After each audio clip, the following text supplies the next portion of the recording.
Well, what I'm intending to do here is just to give you an overview of my life when I became an elder and what I experienced thereafter. This isn't meant to be my full life memoirs or anything like that, but just something just to give you a little bit of an overview and an insight into my life. I hope it's of use to you. I remember when we had the book study. I used to be a book study conductor. I had a group. By and large, they were good people. There was always one, wasn't there? One that would come along and always ask some strange questions.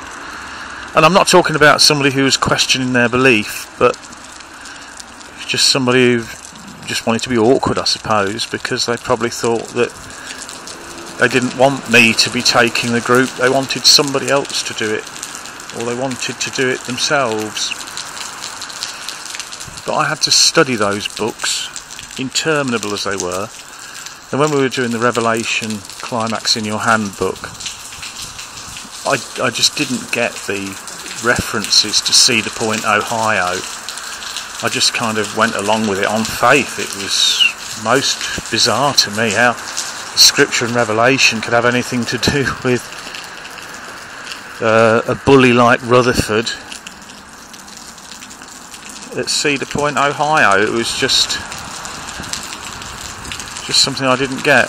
But we had tea and biscuits afterwards. I remember one brother objected to the fact that, you know, we didn't like people wearing their shoes on our carpet. Good grief, it was hard enough as it was trying to keep the place clean without a herd of jobos coming in and wiping dog shit all over the carpet. Anyway, forgive me for that, that's French apparently. But I had to study all the books and be ready. I didn't mind it too much, used to enjoy it, it was alright. Except, as I say, I started getting these red flags with some of the study materials that I thought was a bit weird. And I did notice sometimes that cited scripture didn't really seem to have much bearing on anything, so I just sort of left it at that. I thought, well, okay, so perhaps I'm missing something here, and as it turns out, no, I wasn't. I now realise it was just out of context scriptures used to pretend that there was some relevance to the Watchtower's stupid dogma. Cedar Point, Ohio, being in Revelation, honestly. What a load of old twaddle. But then they scrapped the book study because they were being loving towards us, apparently. So then they did the book study at the Kingdom Hell. But they renamed it the Bible Study, which I always thought was a bit weird because it was a book study, it wasn't a Bible study. But that's perhaps my nasty, rebellious nature. What a nasty person I am. I remember I was asked to take the book study when the Circuit Over sneer came once. The first time he said, yes, I enjoyed that, very good. The next time he came, well, that was a bit average, wasn't it? And I thought, stuff you stuff you scrounging old git. He was scrounging old git, never done a day's work in his life. Always been a company man, and that was one thing that some of the elders used to say, we should be a company man. That was a bit of a red flag. I thought it was just their own personal idea, but now the more I think about it, the more it's evidence that the Watchtower Bible and Crap Society of Penis, Slovenia is a man-made book publishing corporation. It is a business, it's not a true religion. There are no fruits, as I'm about to tell you in my next vid, which will be attached to this one. I wonder whether I'll put a sound effect in the middle or not. Well, you just have to watch and find out, my little chickadees. This fascinates me.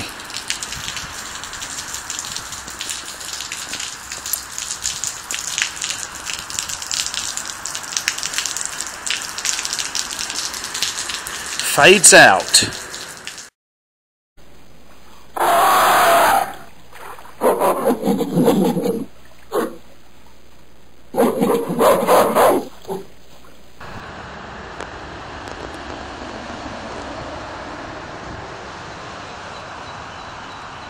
Hello, Mr. Bug.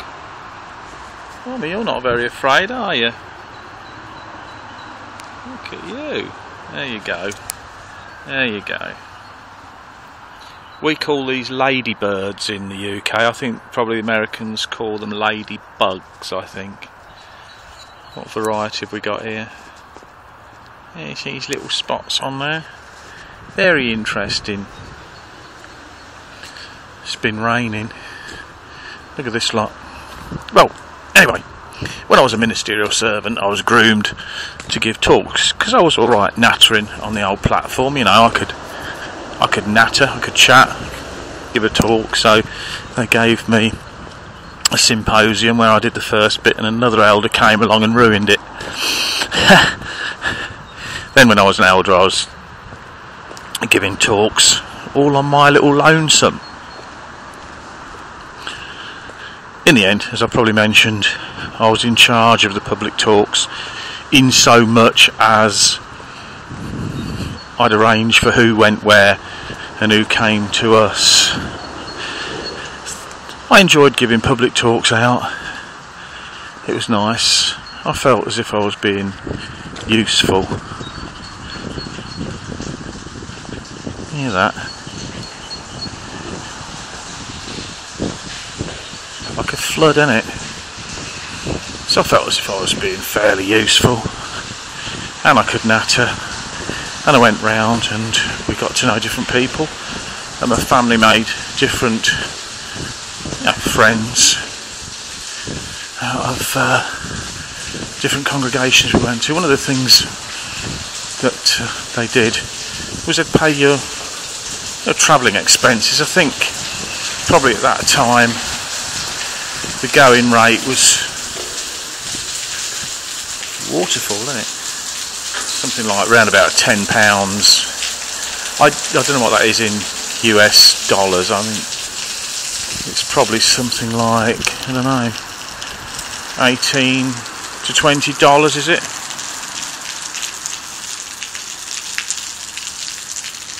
Wow, we're in flood. But what I used to do, because I was okay, I didn't want to be paid for giving talks because I thought you receive free, give free. So what I used to do was I used to say to whoever it was that was offering me the expenses, is there anybody in the congregation that's fallen on hard times that could use the money better than I could?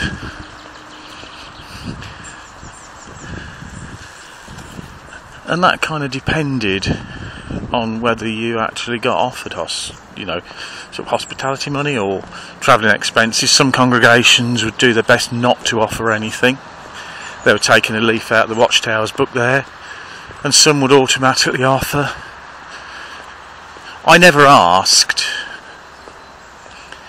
but I remember there was one congregation where they had a sister who was on her own with some young kids, and she was trying to pioneer. So I said, well, give the tenner to her, let her buy something nice for the kids with it. And they thanked me for that. But there was one congregation I went to that was over where a certain friend of ours comes from, on YouTube actually. Won't tell you who, perhaps he will. Where the accounts servant there, he kind of didn't like the idea that I was offering to help the poor and those in need. So he said, no, you're having the money. So he gave me the travelling expenses, and he kind of took exception to the fact that I was trying to help somebody. He was a bit of a twat anyway. But what are my conclusions about having been an elder about the Watchtower Bible and Tract Society? Well, surely this organisation should be Christ-like. I mean, that's what they're always boasting, aren't they? They're always saying how Christ-like and marvellous they are, and it's Jesus is looking after the organisation. That's their brag. And you would have thought that it would show evidence of that, but it doesn't, despite what they say. It shows no evidence of this, not a oneer. All I can really see is that the watchtower actually tells the rank and file to be submissive and obedient, and they do it with menaces. So what's happening here is you're getting the brothers and sisters who are submissive and obedient to the watchtower, but in the middle there you're getting these wolves in sheep's clothing, these oversneers, these elders, who come along and they are vicious, and they take advantage of the submissiveness of the brothers and sisters. And this is what's happened. And I believe this is evidence that this goes right to the top, right to the governing body. Your governing body are vicious, controlling men. They are wolves in sheep's clothing that have come in to scatter the flock. And Jehovah's Witnesses are victims of this. Hence all the mental illness, hence all the problems. Hence why, if you question anything Watchtower doctrine, they go up in arms and start screaming their heads off when they can't answer it. So this is my conclusion. It doesn't show any fruits of being Christ-like. It shows fruits that it's controlled by vicious wolves in sheep's clothing who are scattering and slaughtering and beating the flock. The Watchtower Corporation is such a vile animal, and it's taking advantage. And if you're a Jehovah's Witness listening now, your handlers are taking the advantage of you. Please listen to what I've been saying, because I'm not making it up. This has been true. This has been not my full memoirs, but just the odd experience I've had here and there. Basically, it's in a state. It's a man-made cult. Please, please, please escape it. I beg of you. That's pretty much my summarization, if that's a word, my summary and my conclusion. So whether I'll make another video again or ever again, I don't know. It depends if I find something to talk about. But I'd like to say thanks for listening to me. Thanks for listening to the series. And now I'm going underground.